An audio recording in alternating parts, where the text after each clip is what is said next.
Hello, welcome to another edition of the Pace Report. I'm Brian Pace reporting live here at the Nuyorican Poets Cafe here in New York City. Poet, writer, activist, social critic Amiri Baraka for the last 60 years has written some of the most prolific works of art that embodies the struggle of the African American people and culture. Well, tonight he's performing with his group Blue Ark, and it's a combination of spoken word and jazz, something that Amiri has been very, very passionate about and has lived and has experienced. I know things you know and nothing you don't know, except I saw something in the way of things, something grinning at me. And I wanted to know, was it funny? Was it so funny it followed me down the street, greeting everybody like the good humor man? And they got the taste of good humor, but no ice cream. It was like that, me talking across people into the houses and not seeing the beings crowding around me with ice picks. You can see them, but they look like important Negroes on the way to your funeral. They look like important jigaboos on the way to your auction. They let them chant the numbers and use an ivory pointer to count your teeth. Remember Step and Fetch It, how we laughed? Knowing it was Sunday school images getting flesh and jiggling. But the ice pick high over his head made you laugh anyway.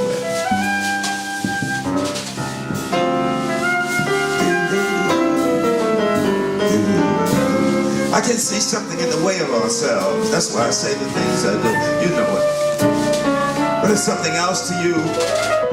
Tonight, the world is coming out to celebrate your work, your playwrights, and also your poems. The 50 years that you've been an activist, a poet, as well as a writer, what are some of the issues that are still prevalent within the African American community that you're very, very adamant and passionate about? Well, it's essentially the same issues. Equal rights, self-determination haven't changed. They've gotten various different coverings, different kinds of forms that they present themselves. It's not the same as slavery on the outside, but still, in many aspects, it's a form of slavery. So, you know, like this whole stuff they doing to Obama is like a Reconstruction period over it, you know. After the Emancipation Proclamation, the Civil War, then here come the Klan. So the same thing. After Obama's election, you think it's a New Deal. Here come the Tea Party, right-wing Republicans, same thing. We better find out who our enemies really are and fight against them, you know. What are you finding that now that some of the writers and playwrights are doing right and doing wrong as far as presenting the real issues that are affecting the community? Well, it's mostly got to do with commerce. People sell their behind. That's all it is. It's just commerce, just prostitution, you know, that the real issues go uncovered, and then the publishers have their own points of view that they're pushing, and that's what they want to be pushed. They're not looking for you. Stupid people, crazy, lazy, dishonest people. Ignorant pseudo-lamos, suckers so dumb, white supremacy with their religion, even though they themselves is proof is a lie. People so low they aspire to be lied. They crazy doodoo brain doodles again. They heard we elected Obama, and his mother looked like their mama. Father no shit or mau. So they're on the loose with leaders who pee to bed every time they open their mouth. They don't have to be from the South, but their brain is a Confederate. Hey, all you religious believers, if you want to convert, tell your God to put a herd on Limbaugh. May the next drug he take his ass away from here. Say, God, waste Rupert Murdoch. Send some lightning down his ass and give him a fatal shot. You're talking about killing Obama. Hey, God, I slim back. wring his neck, whip his ass till he get correct. And Cheney, him with no brainy, who already killed almost half a nation, wasting his life with a thunderbolt to straighten his lopsided. Hang him outside down like misleading. Tell me how you started Blue Ark. Well, we always wanted to do poetry with music. I always thought it was supposed to be with music in the first place, you know. And so when we started, we pulled together local musicians in Newark, New Jersey. That's where the name comes from, Blue Ark.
You did a stirring tribute to the wonderful and the late Abby Lincoln. You wrote that 15 years ago, and I just want to know, how important was she to you when she was alive, and how important she is to you now that she's made a transition? Well, she was very important to me when she was alive. She and Max Roach together, when they did Freedom Suite, that was the first time I had seen politics and music, well, art and politics, make that kind of connection. And I was so impressed. And that was before I met my husband. And that was one of the reasons why I liked him, because he was able to connect politics and art. And I hope I can live up to her standards, because Abby was very sincere. And so was Max. I'm sorry they couldn't live their life out together, but they did what they had to do, and they went on about their business, didn't they? You and your husband have made a very profound statement in the world of literature, poetry, as well as the world of theater. What is it that you and your husband, and I just want to know how you guys have been able to keep it together for so many years, both as a union marriage, but also on the literary end? How have you guys been able to maintain and do it? I wish I could tell you, because I could keep it longer if I knew. But the truth of the matter is, I think in the 1960s, we met at a time, place, and condition where we both understood that we were willing to do what we had to do. We was willing to make the sacrifice and willing to put our lives and our children's lives on the line to stand up for what we knew was correct, which was justice, liberty, and equality. And I think if it's anything that kept us together was our commitment to serving our people and our commitment to not lying to the people. Like Cabral said, tell no lies and claim no easy victories. And that is, I think, is the main thing that kept us together. It wasn't the gonorrhea in costume, the white cheek diseases that have murdered black people, terrorized reason and sanity, most of humanity as they please it. They say, who say? Who do the saying? Who is them paying? Who tell the lies? Who in disguise? Who had the slaves? Who got the bucks out the bucks? Who got fat from plantations? Who genocided Indians, tried to waste the black nation? Who live on Wall Street, the first plantation? Who cut your nuts off? Who raped your ma? Who lynched your pa? Who got the tar? Who got the feathers?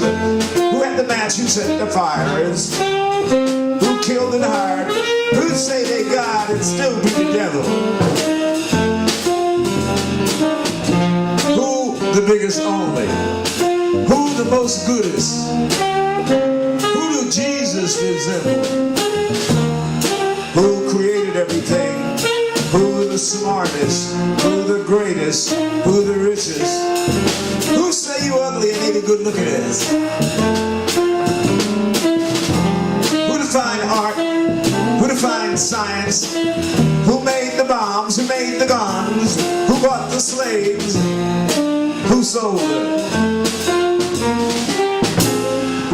Now that Obama is president, what is the younger generation, as far as 6, 7, 8, 9, 10-year-olds right now, what are some of the things that they need to aspire to do as far as being part of the political process, as well as being acclimated as far as race issues? Because right now we have an inundation of a lot of police shootings here that have been rising here in the last year or so.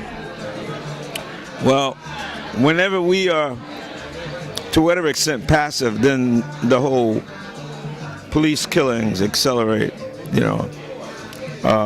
It just points out the fact that it's not individual consciousness, it's collective consciousness that's important. And that's what we have to strive for, to recreate that consciousness, that true self-consciousness that Du Bois talked about, so that we have organizations, that we have these young people go into these elections and take power in these cities where they're black people, you know, and stop hanging around passively waiting for things to change, but force things to change, you know. And that's what we need to do. When you wrote those two plays about police brutality in 1967, did you think that it would be as prevalent today as it was back when you wrote it back then?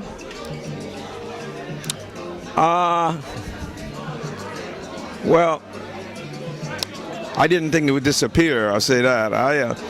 When I was writing plays then, our life were in danger from that. You know, those plays were self-defense more than anything else. Those plays, because I'd already gotten my head split open, my teeth knocked out by the police, locked up and so forth in Newark. And that's why we took the political road. That's why we started trying to elect people to office, because that was the only way we could think to get out of it, you know. It's still true. You know, to the extent that you let other people assume your power, assume you're weak. Ain't it too bad y'all say always kind to his mother, always say good morning to everybody on his way to work.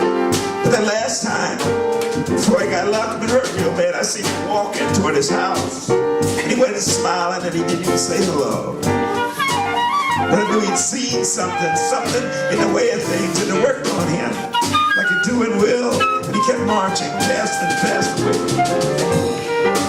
Never even muttered a word. Then the next day he was gone. You want to know what I'm talking about? Saying I seen something in the way of things. And how the boy's face looked that day before they took him away. There isn't that face, and remember all the other faces. And all the many places you've seen him, or the sister with his child, wandering up the street. Remember what you seen in your own mirror and didn't for a second recognize their face. Your own face. Straining to get out from behind the glass. Open your mouth like you was gonna say something. Close your eyes and remember what you saw. That'll do it again for another edition of the Pace Report. I'm Brian Pace reporting live here at the Nuyorican Poets Cafe here in New York City. I'd like to personally thank Amiri Baraka and his wife for their time, as well as the staff here at the Nuyorican Poets Cafe. As always, please visit my website, www.thepacereport.com, for my weekly column as well as my past segments. Until next time, remember, if it's in the groove, it'll make you move. Peace. Who's your boss?